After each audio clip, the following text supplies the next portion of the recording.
175쪽 보시면은 보살 실천의 10가지 근거해 가지고 신무진장이라고 하는 여기 나오는데 176쪽으로 가시면은 신무진장은 무엇이냐, 그죠? 신무진장에 살아가고 있는 우리 내면 속에 있는 10개의 창고, 장자는 창고입니다. 창고. 무진장, 무진장한 창고를 가지고 있다. 우리 마음속에는. 또는 10개의 종자 또는 10개의 실마리라고 할 수 있는데, 신무진장은 뭐냐, 그죠? 무진이라면 끝없단 말이죠. 우리 예불문 속에서 유원 무진 그럽니까? 그때 무진은 끝이 없다. 유원, 오직 원이 있는데 그 원이 끝없는 원이다 말이 유원무진인데, 장이란 말은 창고란 말도 있고, 유식에서는 이제 함장 뭐 여러 가지 뜻이 있겠습니다만은, 여기에서 10가지의 창고가 있다고 하는 이야기를 하시면서 공덕님 보살이 창고를 말합니다. 따라할까요? 신장, 개장, 참장, 괴장, 문장, 시장, 해장, 염장, 지장, 변장. 그 설명하신 내용을 보시면은 177쪽 보시면은 신장은 믿음의 창고, 그죠? 계장은 10가지 청정한 계율을 지키는 그런 마음이 창고가 우리 가지고 있다. 참장은 남 부끄러운 행동을 참이라 그러는데, 즉 삼독신 같은 것들을 하고서 뉘우치는 걸 참이라 그런다, 그죠? 괴장은 스스로 부끄러워하는 것들, 자기 만족하지 못하는 것들 또는 등등을 참여하는 걸 이제 창고를 괴장이라고 그런다. 참괴 그러기도 하죠, 그죠? 그 다음에 괴자가 앞에 흑토변이 아니고 마음신변입니다. 흑토변이 아니고 앞에 참자처럼 마음신이 있죠. 흑토가 되면 덩어리가 돼버리니까 괴자, 괴장할 때 앞에 마음식으로 바꾸세요. 흑토가 글자가 틀린 오자가 있습니다. 문장은 교법을 많이 듣는 거, 이렇게 더운 날씨에도 오셔가지고 자꾸 들어서 익혀야 한단 말이에요. 이게 문장, 들어서 채우는 창고. 시장은 베푸는데, 베풀 시자, 그죠? 베푸는 보시도 말이죠. 평등한 보시, 안으로 하는 보시, 밖으로 하는 보시, 과거니 미래 삼세하는 보시, 끝까지 보시, 최후까지 보시, 안팎으로 보시, 일체를 보시하는 것, 최후까지 보시, 목숨까지 보시. 목숨까지 보시하는 애는 말이죠. 혹시 설산동자 이야기 들었습니까? 설산동자가 부처님 과거 전생 이야기인데, 법문 한 개를 듣기 위해서 자기 몸을 버리잖아요. 그게 바로 설산동자처럼 구법자는, 법을 구하는 사람은 이법망구, 진리를 위해서는 몸을 바칠 수 있는, 우리 신라의 이차동 같은 경우 그렇죠, 마찬가지죠, 그죠? 진리를 위해서는 몸을 맡기는. 근데 이제 우리나라는 곳곳에 가면 성지, 뭐 순교 성지 몇 군데 있는데, 이건 기독교 천주교 성지들이죠. 조선 말기에 대원군 시절에, 그죠? 천주교 박해했잖아요. 박해했는데 우리나라 성인이 하도 많아가지고 뭐 몇십 명이라고 그러던데, 뭡니까? 박해받았다는 이유 하나만 가지고 그냥 성인으로 추앙해버렸죠, 천주교에서는, 그죠? 특히 여기 한강 주변에 가면은 절두산 성지 있죠. 그런 경우도 천주교 탄압할 경우에 대원군이 잡아다가 머리 잘랐거든. 이게 절두야. 머리쳐 죽였거든. 기독교 믿기 때문에, 천주교 믿기 때문에. 그런 경우도 성지로 보존하고 있죠, 그죠? 우리 불교에서도 수많은 성인들이 있는데, 불교를 지키다가 돌아다니고 계시는데, 우리는 성인으로 추앙 많이 못하고 한 명만 하고 있잖아. 이차돈 우리나라에서는, 그죠? 상당히 많이 계십니다. 불교를 위해서 몸 버리신 분들이. 해장은, 그죠? 진실한 모습을, 사물의 진리를 바라보는 지혜를 내게 하는 창고.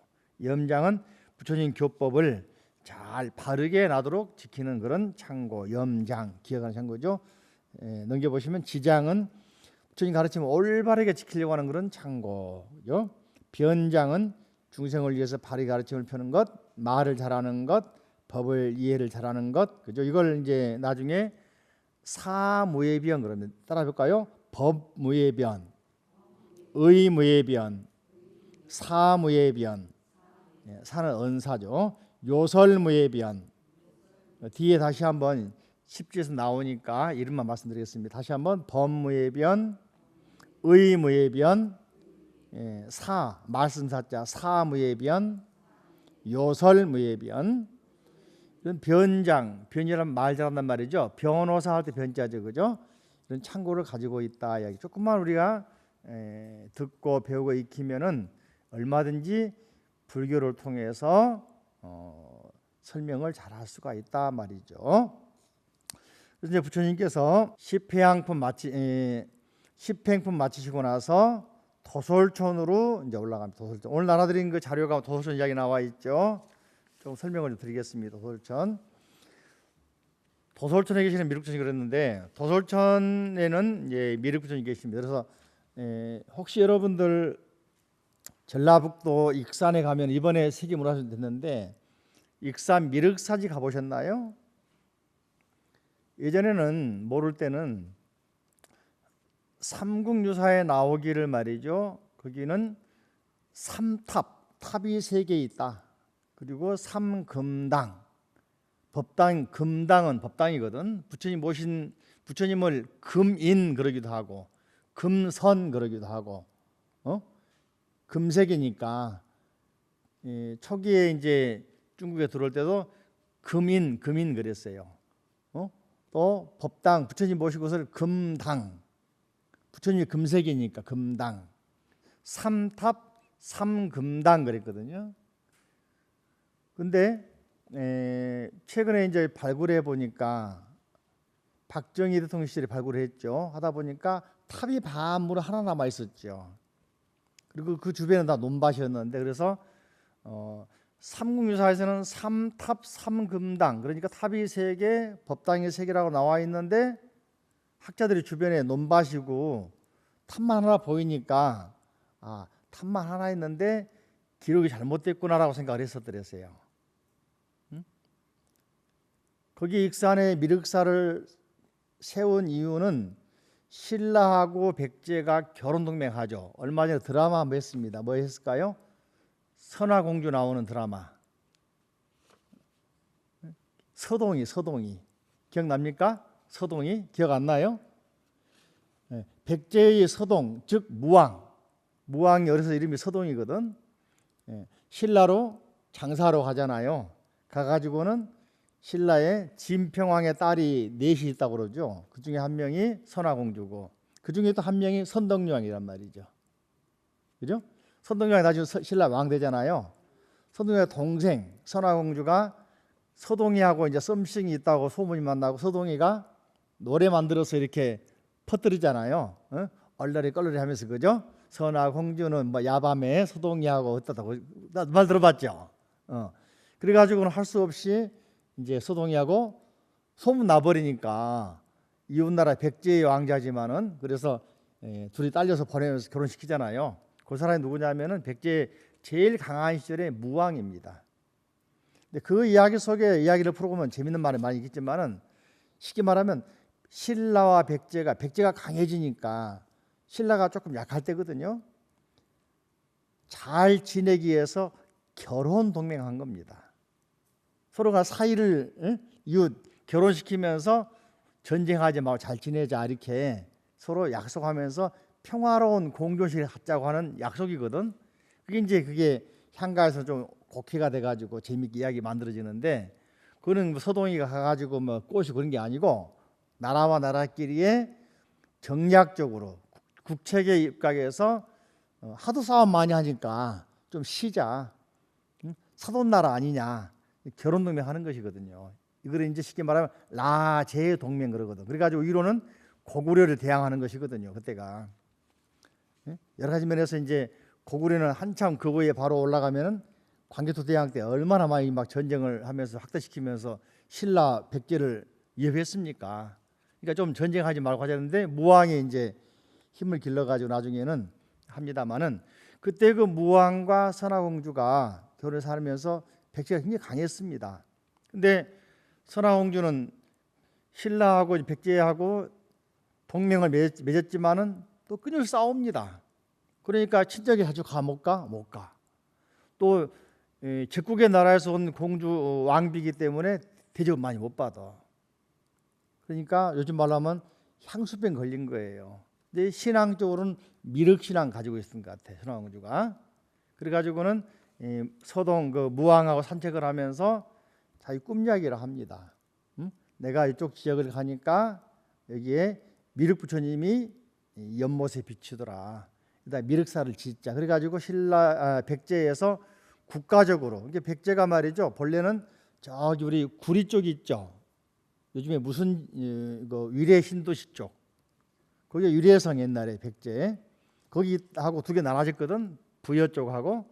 근데 부여 쪽 옮긴 것은 이제 성왕 때 옮긴 것인데, 성왕 때 위례가 망하면서 내려오면서 성왕이 지금 부여성 만든 것이거든요. 그러다가 이제 약해지면서 다시 이제 익산으로 옮겼다가 다시 또 옮겨오고 그러지 않습니까? 그런 과정이 몇 번 있는데 그만큼 이제 백제는 정착을 못한 거예요.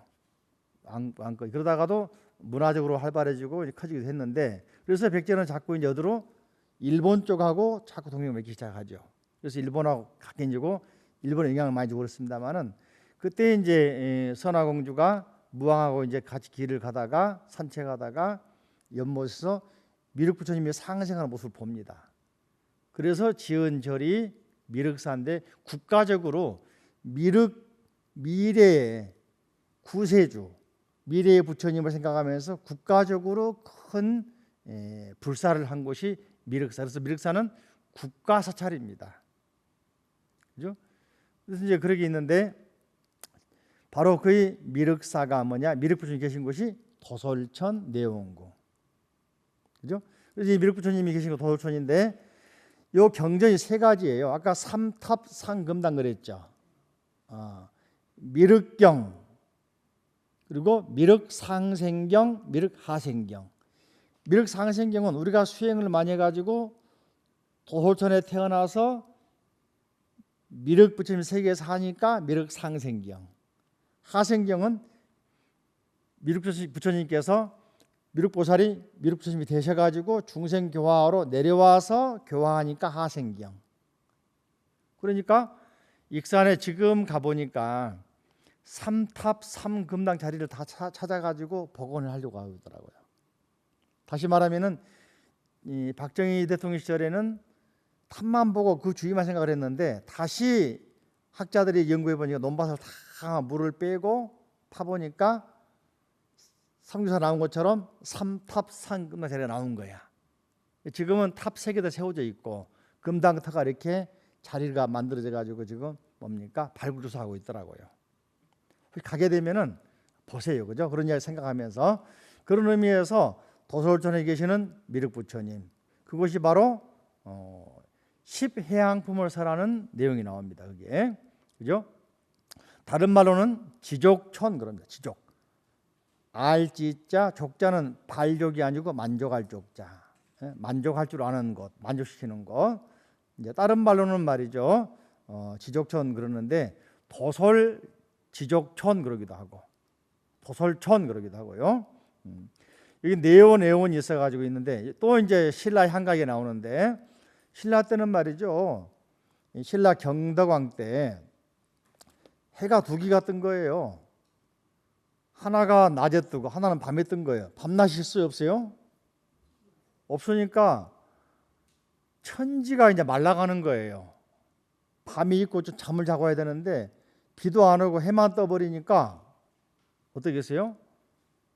막 뜨거워가지고, 소위 말하면 말라가지고 요즘 말하면 한해가 심해져 버린 거야.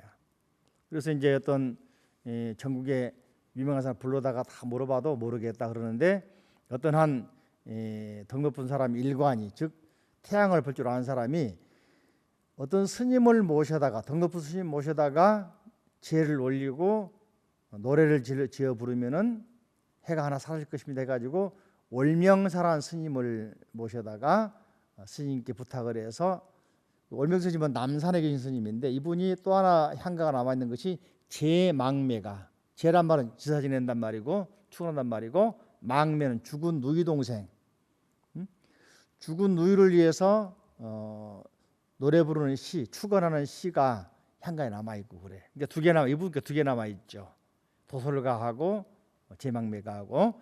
그래서 이 월명스님이 나와 있는 오늘 이에 산화가를 뿌려 불러 뿌린 꽃이여 너는 곧은 마음의 명받아 미륵좌주를 모셔라고 노래 부르고 전 국민이 부르게 만드니까 해가 하나가 시들시들하다가 사라졌다는 거야. 지금 태양이 하나인 이유가 그때 월명스님이 하나 없어서 그래요. 처음 들었지, 그죠? 예.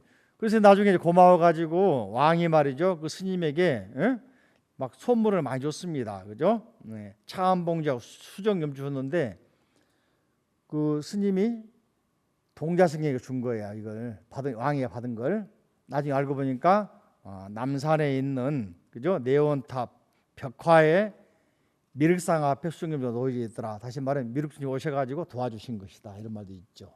그래서 도솔천과 우리 문화는 관련이 많이 있다고 볼 수 있는데 아무튼 도솔천에서 요 10회양품을 설하십니다. 그래서 부처님께서 육신은 법 버리더라. 즉 보리수나무 아래 앉아 계시면서 그죠?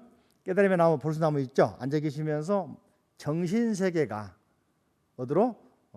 사천왕천 거쳐서 도리천 거쳐서 야마천 거쳐서 도솔천 올라갔단 말이죠. 그래서 도솔천에서 다시 말하면 10회양품을 설하시는데 요 10회양품의 내용에 대해서 자 179페이지 보시면은 도솔천궁에 일체 보장엄전이 있고 그죠? 거기에 금강당 보살이 보살 지광산매에 들어서 10회양을 설했다. 누가 설했습니까? 금강당 보살. 그죠? 180쪽 보시면은 그 도솔천궁에 보장엄전에 만이장 사자자. 사자가 뭐냐면 부처님 법을 설하는 의자를 뭐라 합니까? 사자자. 이름이 만이장이니까 보석으로 된 의자겠죠. 그죠? 거기 앉아 계시는데 그 자리는 전에 말씀드린 것처럼 과거세에 여러 부처님, 광지 부처님, 보한열애 부처님, 삼호 부처님, 노사나 부처님, 일조열애 부처님, 무변광 부처님, 법당 부처님, 법지등 부처님 등 공덕광 부처님 등 10 부처님이 그 자리에서 법을 설하시던 곳이다. 그러니까 가장 길한 곳이고 가장 좋은 곳이었다. 그 자리가 그 자리였다. 그죠? 이때 이제 수많은 천인들이 도솔천의 천인들이 부처님을 향해 찬탄의 노래, 찬탄 시, 참불가를 부릅니다. 따라해 볼까요? 열애 출세의 난가치요. 크게 해볼까요? 열애 출세의 난가치요. 아금 득견 구일체지 법무의 정등각자 여시사유 여시관찰 여제중해 실공동시 봉영열애. 열애 출세, 부처님 출세, 부처님 나타나시는 참으로 만나게 되었다. 난가치유. 정말로 치자는 값어치 시자가 아니라 해서 만날 치자. 우자도 만날 우자. 만나기 참 어렵습니다. 부처님 만나기 쉬워요, 어려워요? 어렵죠, 그죠? 우담바라고 피하 오신다고 하잖아, 그죠? 아금 득견 구일체지. 지금 제가 그 만나기 어려운 부처님을 여기서는 구일체지, 일체지를 갖추신 분 누굽니까? 부처님. 부처님을 득견, 칭견했습니다. 우리 천수경에서도 백천만검 난조의 아금문견 득수지 원해열애지 나오죠, 그죠? 구일체지는 누구냐? 부처님. 일체의 모든 지혜를 갖추신 분 누구? 부처님. 그분을 지금 그 만나기 어려운 부처님을 도솔천에서 지금 칭견했습니다. 법무의 정등각자. 그분은 진리에 대해서 무예, 걸림이 없는 분이고 정등각자, 바르고 평등한 깨달음을 갖추신 분입니다. 여시사유시 관찰. 이처럼 사유와 유치를 관찰하고 있습니다. 여제 중에 모든 중해란 말은 수많은 모임. 그렇게 도솔천뿐만 아니라 다른 세계 도솔천, 또 다른 세계 우주의 도솔천에서도 실공동시 모두 다 똑같이 부처님을 칭견하고 이렇게 저희들처럼 찬탄 노래 부르고 있습니다. 그러면서 봉영열애 받들어서 부처님을 맞이합니다. 봉영열애, 그죠? 택시 타면은 택시도 그 부르면은 뭐라 하죠? 송영버스가 그래야 송영차 그잖아, 그죠? 영접한다 하잖아요. 영자 여기서는 받들 영, 맞이할 영, 맞이할 영, 받들어서 부처님을 맞이합니다. 그러니까 도솔천 왕도 노래 부르죠, 그죠? 따라할까요? 석유열의 무예월, 석유열의 무예월, 제길상중 최수성, 피정입차 장엄전, 시고차처 최길상. 바로 이게 보자 뭡니까? 도솔천의 내용 경전 이름이 보장엄전이고 일체 보장엄전, 그래서 장엄전 그랬는데요. 석유열의 옛날에 열에 계셨는데 이름이 누구냐? 무예월 열에 부처님 계셨는데 그분이 제길상 중 최수승, 모든 길상 가운데 가장 좋은 것 가운데에서 가장 더 뛰어나신 분이었다. 피정입차장엄전, 그분이 그 부처님 이름이 누굽니까? 무예월 부처님께서 일찍이 이 보장엄전에 들어오셨는데 바로 여기가 누굽니까? 이곳이 시고 차처 최길상. 지금 석가모니 부처님 앉아 계시는 요 법상 요 자리가 가장 길상합니다. 그래서 옛날에도 수많은 부처님들이 그 자리에 앉아서 법문하셨던 것입니다를 말하고 있는 것이죠. 십회양은 말이죠. 주로 당자 보살님들. 자, 181쪽 아래 보시면은 금강당, 경고당, 용맹당, 광명당, 지당, 보당, 정진당, 이구당, 성수당, 법당 등 당자 보살님들이 법을 사는데 특히 여기서는 금강당 보살이 중심이 됩니다. 금강당 보살은 금강이라는 말 아시겠죠? 다이아몬드, 그죠? 바지라라고 하는 당은 자비의 깃발을 생각하는 당이란 말은 우리가 많이 들어봤을 것 같습니다만은 절에 가면은 무슨 당이라는 게 있습니다. 당간지주 들어봤나요? 갑사 가면은 철 당간지주가 신라껏 남아 있죠. 재밌는 게 쇠 같은 경우가 좀 오래 지나면 산화돼 가지고 부서지고 녹슬거든요. 신라 때 시절에 철이 있어요. 1000년 넘었잖아요. 지금도 철이 있거든. 갑사 가면은 갑사 그 본당 절에서 올라가면 비로전이 있어. 비로전에서 아랫부분 내려가면 철 단간이 있어요. 응? 절에 가면 웬만한 단간 지주로 많이 있죠. 태극기 세울 때 그 깃대 만들면 옆에 그 보조대 만들면 단간 지주라고 그러고 세운 걸 단간 지주라고 그러고 여기다 깃발, 절 표시 깃발 다는 것이거든요. 그런데 돌로 된 것도 있지만은 쇠로 된 것이 갑사가 유명하죠. 갑사. 한번 가시게 되면은 갑사 그 절에서 대웅전 조금 옆으로 오른쪽으로 가면은 비로전이 있어요. 비로전에서 아래 조금 내려가면은 거기에 단간지 서 있습니다. 갑사가 예전에는 그러니까 위쪽에 절이 있었다는 이야기거든요. 지금은 내려와 있지만은 갑사란 말은 우리나라는 갑이 들어간 절이 세 군데 있어요. 전라도 영암에 가면은 도갑사, 도가 갑이다. 올출산 도갑사 들어봤나요? 안 들어보셨어요? 도갑사. 도가 최고다. 누가 그랬을까? 도선국사 살았거든 거기에. 출가지 아닙니까? 태어난 곳이고 출가지고 그러죠. 또 영광의 불갑사. 영광의 불갑사는 뭐냐면은 백제 최초로 불교를 전해온 마라나타 스님이 영광 법성으로 들어오셨잖아요. 그래서 불갑사예요 거기가. 갑자. 이게 여러분들 예전에 갑종 최고 아니에요. 그 말이거든. 갑종 최고다 그 말이거든. 또 하나 갑자가 여기 계룡산 갑사. 화엄종 사찰이에요. 화엄종. 신라 때 화엄종 사찰인데 화엄종 사찰로서 정확하게 내가 누가 어떤 사람인지 모르겠습니다만은 당시에는 대중이 1000명이 넘어서 수행했다고 그럽니다. 근데 지금 가보면은 꼴짝이 넓지는 않는데 어떻게 살았을까 생각이 들 정도인데 그래도 당시에는 그 단간 지주 보면은 엄청 많은 분이 살았다는 걸 알 수가 있어요. 단간이 엄청 높거든요. 그리고 비로존이 있는 거로 봐서 비로자부처님 모셨기 때문에 화엄 비슷하는 거 확인할 수가 있는데 제가 그쪽 연구를 안 해봐서 잘 모르겠습니다만 어떤 분이 오셔가지고 살았는지는 잘 모르겠어요. 내가. 아무튼 신라 때 의상 스님의 제자들이 모여 살았던 건 확실합니다. 그래서 화엄 10찰 가운데 갑사가 들어가요. 바로 이 당자란 말은 이 깃발을 높이 쳐든다 그러니까 아주 활동력이 왕성하고 뛰어나다 그런 말 아니겠습니까? 이해됩니까? 자, 그래서 금강당 보살이 먼저 노래 부르는데 따라할까요? 색신비십을 음성 역부연 역분리색성 견불신통력. 색신이 부처님이 아니다. 내 몸이 부처님이 아니다. 음성 또한 소리 또한 부처님이 아니다. 그런데 색성을 떠나서 부처님이 없다. 그죠? 색성을 떠나서 부처님의 신통력을 볼 수가 없다. 바로 이 말씀이 이 앞에 나왔던 유심계 가운데 161쪽 보실까요? 161쪽 보시면은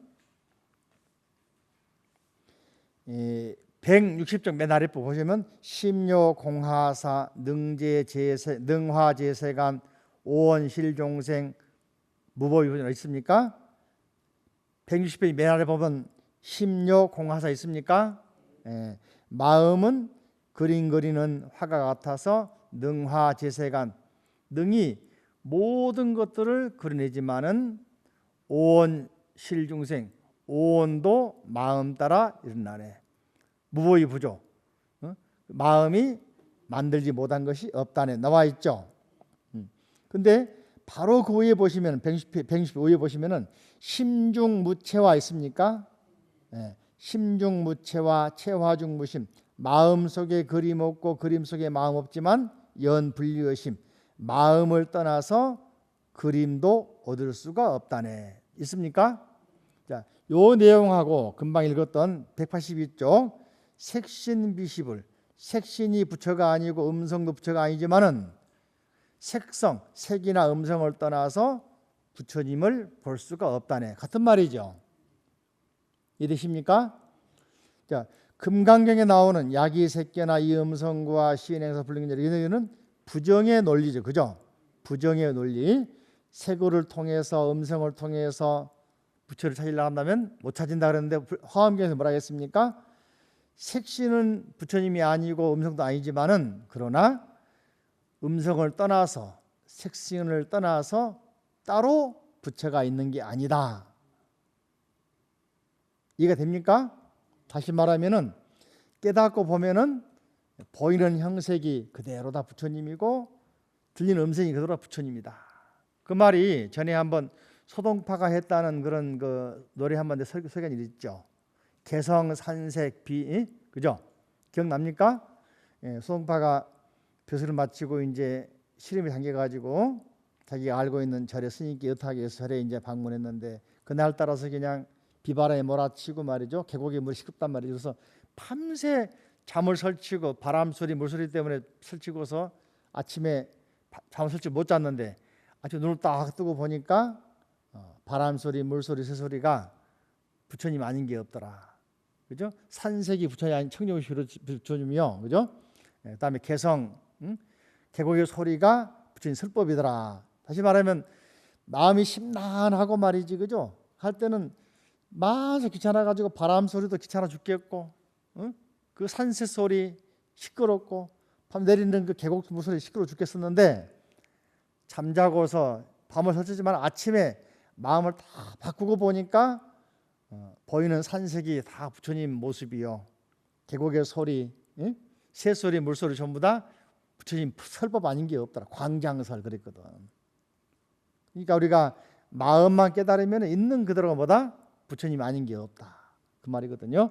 그래서 금강경과 비교해보라고 말씀드렸는데 화엄에서는 그죠? 다시 말하면 존재하는 그대로를 바로 보면은 즉시에 보면은 진리 아닌 게 없더라 그걸 말하고 있는 것입니다. 그래서 화엄에서는 회통의 원리, 원융의 원리를 말하고 있는 것인데 그런 내용을 설한 것이 바로 십회양품입니다. 자, 185쪽으로 옵니다. 십회양은 그죠? 공덕으로 진리를 향하는 10가지 길 그랬죠. 해볼까요? 공덕으로 진리를 향하는 10가지 길. 자, 공덕을 쌓는 걸 다 향합니다. 회양함으로 해서 진리로 향하는 10가지 길을 설명한 것인데 회양 그 아름다움과 깊이 그렸는데요. 10가지 회양 따라 해볼까요? 구호 일체 중생, 이중생상 회양. 다시 한번 구호 일체 중생, 이중생상 회양. 두 번째 불계 회양. 세 번째 등일체 재불 회양.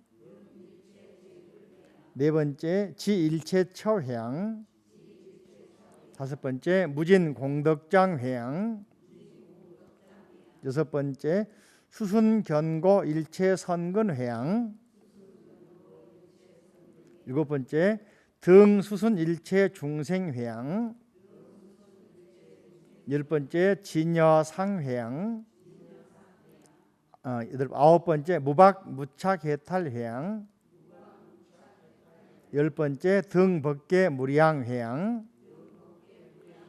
같이 볼까요? 첫 번째 시작. 구호 일체 중생, 이중생상 회양. 두 번째 불계 회양. 세 번째 등 일체 재불 회양. 네 번째 지일체처 회양. 다섯 번째 무진 공덕장 회양. 여섯 번째 수순 견고 일체 선근 회양. 일곱 번째 등 수순 일체 중생 회양. 여덟 번째 진여상 회양. 아홉 번째 무박 무착 해탈 회양. 열 번째 등 벗개 무량 회양죠. 금강당 보살이 금강당 보살, 금강 다이아몬드라고 그랬죠. 이제 불계 견고, 무너지지 않는 견고한 그런 믿음을 가진 보살이 금강당 보살이겠죠. 보살이 지광산매, 지광산매에 들어가지고 부처님의 한량없는 지혜를 얻고서 그 산매 속에서 일어나 가지고 10가지 회양을 사람들, 이렇게 10회양 보면 금강당 보살이 살아난 거예요. 우리가 그 축원할 때 들어봤습니까? 회양 삼처 실험만 들어봤나요? 회양 삼처 실험만 세 군데 회양하는데 다 원만하기를, 그 말이거든. 첫째도 할까? 중생회양, 보리회양, 진여 실상회양. 다시 한번 중생회양, 보리회양, 진여 실상회양. 첫 번째는 중생에게 회양하는 거예요. 중생에게. 두 번째는 보리, 깨달음의 세계. 세 번째는 진리에 회양하는 겁니다. 그래서 삼초 회양인데, 여기서는 이제 10행 또 10주 10행을 포함해서 10주로 가기 위한 하나의 달입니다만은 10회양까지 10주 10행 10회양 세 가지를 삼현, 삼현 세 가지 현자의 지위. 그러니까 수행으로 말하면은 벌써 우리가 10신, 10주, 10행, 10회양에서 40단계 올라가고 있죠. 30번째, 31번째 올라가고 있죠. 그죠? 단계로 말하면은, 자, 이 31번 단계가 뭡니까? 구호 일체 중생, 이중생상 회양인데, 다른 말로 말하면, 그죠? 회자 향타 해볼까요? 회자 향타. 자기를 돌이켜서 타인에게 다 돌려준다. 타인에게 향하게 한다. 그죠? 예, 구호 일체중생, 이중생은 구호 일체중생, 일체 중생을 다 구호하면서도 중생이라는 상을 떠나 있다. 자, 저를 잠깐 보실까요? 우리가 이제 길거리에 있는 또는 이제 다니면서 구걸한 사람 보고서 너는 거지니까 주겠다 그러면 기분 좋을까 나빠할까? 예, 그런 생각을 떠나서 당신이 부처님입니다 하고 정중하게 주면 좋겠죠. 그죠? 대부분 경우 우리는 던져주고 가면 말아버리죠. 그죠? 준다 하더라도 나는 안 주고 애매하든가 또는 이제 하는데, 우리 스님들 같은 경우는, 저 같은 경우 많이 그래요. 차 오면은 막 와서 매달려요. 달라고. 안 주면 막 욕까지 해요. 한번 안 주고 있어보면 욕까지 해. 왜 스님이 안 주냐고 그러면서 말이지. 그지? 고약하더라고 보니까. 다 난처해. 예? 그죠? 그러니까 이제 스님들이 좀 많이 주는가 봐. 그러니까 그런지 모르겠지만은, 아니면 자비롭게 보지 모르겠지만은, 쫓아와가지고 붙잡고는 안 떨어져요. 줄 때까지. 그런 경우 많이, 난처한 경우 많이 있다. 그죠? 근데 많은 경우에 우리가 베풀어 주면서 너는 못 사니까, 너는 없으니까, 너는 어려우니까, 너는 못 났으니까 준다, 이렇게 하고 준단 말이죠. 받으면서 굉장히 기분 나쁘겠죠. 화엄에서의 원리는 당신이 못 산다, 못났다, 안 됐다, 이걸 다 버리란 말입니다. 그리고 평등한 마음을 가지고 베풀라는 이야기거든. 이게 멋있죠, 그죠? 그러니까 우리가 너는 못 사니까 도와준다 그러면은 받는 사람이 굉장히 뭡니까? 난처해할 때가 있어요. 근데 살짝이, 그죠? 그 사람의 기분을 살려주면서 도와주는 방법이 있을 겁니다, 분명히, 그죠? 나름대로 지혜롭게 도와주면은 굉장히 고마워한단 말이에요. 안 잊어버린단 말이에요, 끝까지. 아시겠죠? 중생을 구하면서도 중생이라고 하는 그런 상에 머무르지 않고 동등한 입장 내지는 상대방을 존중하는 입장에서 도와준다, 그죠? 그래서 이는 자신의 마음을 돌려서 타인에게 행하게 한다는 해자향타. 해볼까요? 해자향타. 같이 시작. 해자향타. 이 선근으로 일체 중생을 두루 이롭게 하여 모두 청정케 하여서 마침내 영원히 고통을 떠나게 하여지이다. 그리고 이 공덕을 모두 중생에게 회양하겠습니다. 그러니까 자기가 쌓은 모든 공덕을 낱낱이 중생들에게 회양한다. 그죠? 예. 그리고 또 중생을 구제하면 중생은 상을 떠나는 것인데, 이게 속에는 이제 대수고, 대신 고통을 받는 사도 들어 있습니다. 그래서 구체적으로 어떻게 하느냐, 그죠? 180조 보시면은 작사, 집을 지어 보시하기도 하고, 작호, 중생을 보호하기도 하고, 작귀, 공포에서 벗어나 고요한 세계에 돌아가게 하기도 하고, 작치, 일체 지혜에서 나가게 하기도 하고, 작안, 안락하고 편안하게 하기도 하고, 장명, 지혜의 광명을 얻게 밝은 세계를 하도록 만들기도 하고, 작건 햇불입니다, 그죠? 무명을 답하여 햇불, 지혜의 햇불을 얻게 하기도 하고, 작등, 항상 깨끗한 곳에 이르도록 등불이 되어주기도 하고, 도사, 진실한 법의 세계에 이르도록 이끌어줘. 도사, 인도할 도자, 스승사자. 그래서 이 불문에 삼계 도사 그러죠. 도사가 바로 이끌어주는 스승님, 그런 말이거든요. 대도사, 도사 가운데 위대한 능력이 있는 부처님처럼 말이죠. 무해한 대지혜를 가지고 모든 중생을 인도하기 때문에 대도사를 한다. 다시 말하면은 우리가 천재지변 나면은 외국이라 하더라도 봉사 가잖아요. 네팔 지진 때 불교교에서 많이 갔잖아, 그죠? 작사, 집을 지어주고 고쳐주고 길 내주고, 작호, 보호해주고 난민 구해주고, 다 그런 것들이죠, 그죠? 뿐만 아니고 하나 더, 이제 네팔 말 할 줄 안다면은 이렇게 법문도 해가지고 위로해주고, 또 부처님 말씀을 전해주기도 하고, 그죠? 그런 걸 잘하는 것이 우리가 본받을 것인데, 대만에 있는 자제공덕회, 대단하더라고. 자제공덕회 이제 말씀을 들었는데, 대만 가면 자제공덕회 그 병원, 자제병원에 가면 강당이 있어요. 강당에 가면은 관세음보살 상이 그 모자이크로 타일로 만들어서 쫙 앞에 장식되어 있습니다. 그걸 누가 만들었나 물어보니까 설명해줘요. 북한에서 기술자가 가지고 만들었다는 거야. 아니, 북한은 무신론이고 불교를 비방하고 안 믿고 하는 곳인데 어떻게 하냐 그러니까, 북한에 큰 홍수가 나고 큰 재앙이 났을 때 자제공덕회 사람들이 가가지고 3년 동안 한 동네를 복원시켜주고 왔다는 거예요. 너무 고마워가지고 북한에서 기술자 보내고 타일 보내가지고 원하는 게 뭐냐 그러니까, 강당에다가 이렇게 부처님 모시려고 한다, 그림 그리려고 그러니까 자기들이 와가지고는 디자인 해가지고 다 해주고 갔다는 거야. 그러니까 북한 사람도 공산주의지만은 은혜를 아는 거잖아요. 그러니까 자제공덕회에서 아무 대가 없이 가가지고 보호해주고 지어주고 복원해주니까 북한 수도 와서 그 보답해주고 가단 말이지, 그죠? 그래서 자제공덕회는 세계적인 하나의 NGO 단체로서, 그 단체로서 대만이나 또는 다른 나라에 지진 나거나 화산 폭발하고 그러면 제일 먼저 달려간 데가 자제공덕회 사람들이고, 그 사람들은 갈 때 물품보다는 말이죠, 현금을 가지고 간다. 현금을 다 나눠준다는 거야. 가장 필요한 현금이니까. 대만 내에서도 지진 나고 있을 때 말이죠, 한 동네에 교회가 있는데 교회가 무너진 거예요. 가가지고는 마을 그대로 복원해주면서 교회까지 만들어주고 온 거예요. 불교단체도 불구하고. 그러니까 오히려 더 감사히 생각하겠죠. 이런 마음이 뭡니까? 중생을 구하지만은 중생이라는 생각을 떠나버리는 거예요. 멋있죠, 그죠? 이런 게 바로 화엄에 나오는 십회양의 정신. 이해되십니까? 중생을 구하면서도 중생이라고 하는 상을 떠나서 중생을 구하기 때문에 동등한 입장 내지는 상대방을 공경한 입장으로 돌아가기 때문에 상대방이 오히려 더 나를 귀하게 여기고 나를 공경해 준다. 자, 부처님 감사합니다. 부처님 가르침에 감사합니다.